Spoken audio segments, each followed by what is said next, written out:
We're artists, we're innovators. In this place that we work at, we're more than just a barbershop.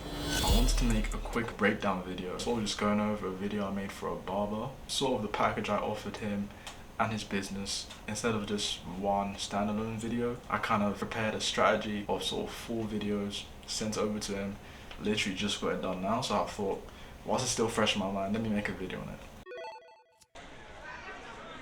Bro, all these shops are the same, bro. I'm just trying to get a trim, bro. I know my man's been running for years, but everyone goes there, man. I don't even think he's that good anyway. Nah, man, not there, bro. Not there, bro.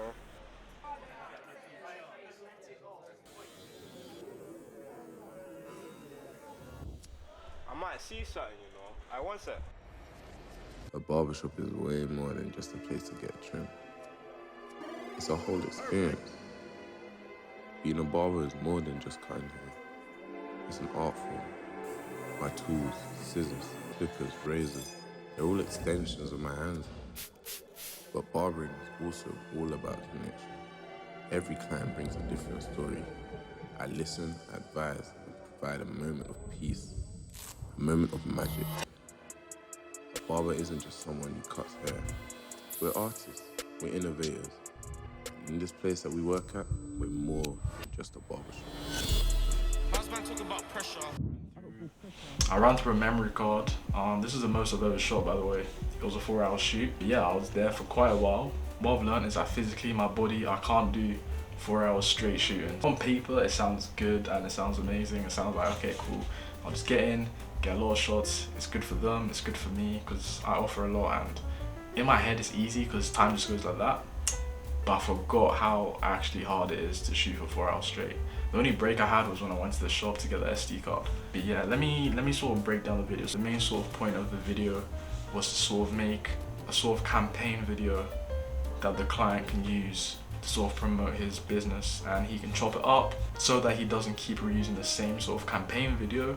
I'll sort of pitch 3 other videos to him as well, and that's sort of the package that I'm pitching nowadays to people.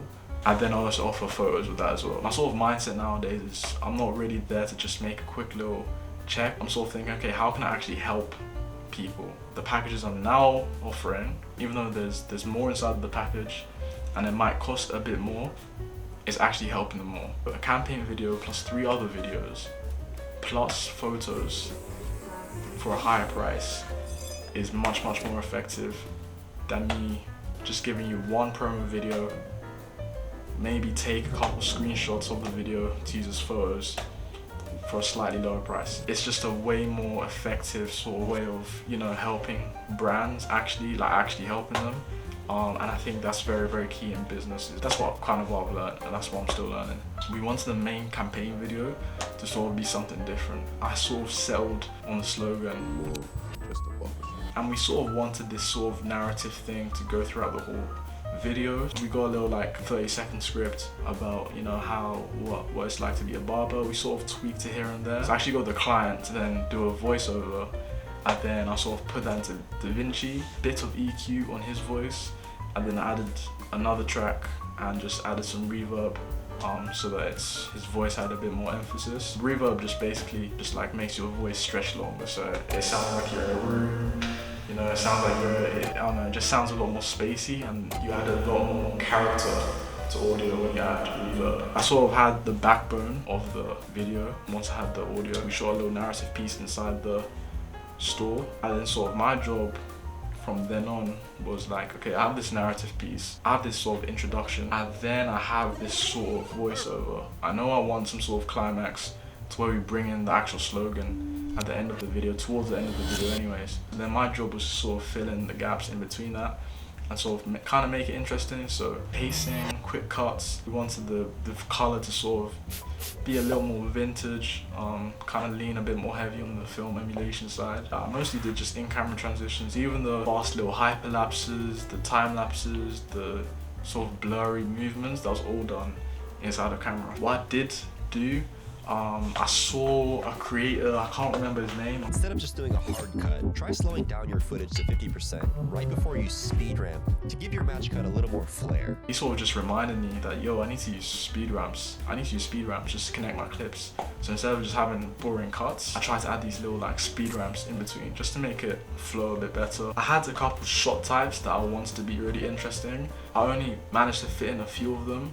And the difficult thing is when you're shooting, say at a set place for 4 hours, it can get very boring because you're getting the same type of shots, and to find something different and be creative with a lot of the same type of shots. I found that actually kind of hard this time because it's literally the same setup. It's a barber, client, and there's not much space in between that I can sort of go from. You're in the same store. You can't really switch on the lighting because there's other people waiting in the background. We sort of did that for one shot, and I kind of went in thinking, you know, we'd have a bit of time to just do the one-on-one sort of lights out sort of shots, but there was always people in the shop, so that's not really an option to just switch off all the lights. So we kind of got the same kind of shot, so I tried my best to get high angle, low angle, POV, tracking shots I added in.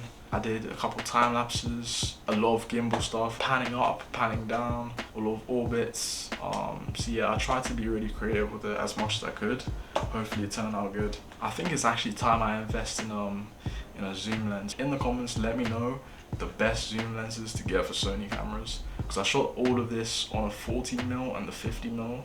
I really am missing that 35 sort of mil range. I'm really missing that. It's just like the perfect, I used to think it was 50, it's not, it's 35. 35 is the perfect lens in my opinion. So yeah, let me know if there's any decent 35mm lens that you guys can vouch for that I can sort of invest in. Because I feel like a lot of zoom shots, in-camera zoom shots would have been crazy. Just some crash zoom, really bring on that vintage sort of film, you know, the film aesthetic. How they do a lot of crash zooms, you know, back in the day.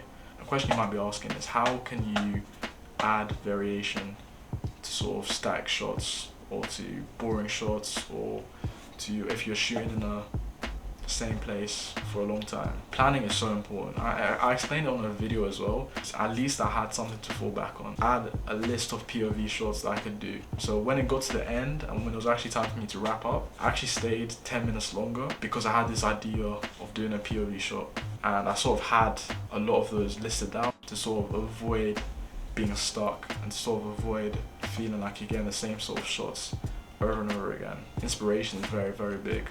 So this is a barber video, but I actually took inspiration from food commercials. I took inspiration from clothing brands. I took a lot of inspiration from other places, not necessarily barber videos. Because I think if I took inspiration from barber videos, I don't think this would have turned out as good as it did, or if it even would have turned out good. Because to be honest, a lot of barber videos are very simple. So the fact that we added a narrative to it, an intro, some decent shots, the 3D, I think that made it more interesting. The 3D was done in Blender, very easy. Got a 3D model online. If I had more time and if I was more skilled, I would have sort of made it into like a 3D room. I would have replicated the barbershop, made like a 3D room, sort of tried to make a transition that worked. But maybe next time. I'm pretty happy how it turned out. So yeah, thank you for watching the video. This quick little breakdown. Subscribe if you're new, like the video, and drop a comment down below if you're looking for more breakdown sort of videos, because you know we're shooting all the time, so I might as well make a couple breakdown videos whilst we're at it. Appreciate you guys for watching it, and yeah, stay tuned for the next video. Amigo, allowed to vlog today. I'm a tourist. We made it money though, so. Prav wasn't keen on this yesterday. Nah, I used to have a Spanish teacher called Miss Garcia. I think she'll be very proud of me right now. How long did we hike up for this view? How long? Bro, How long? forever, man. You got run over, Fought for this view.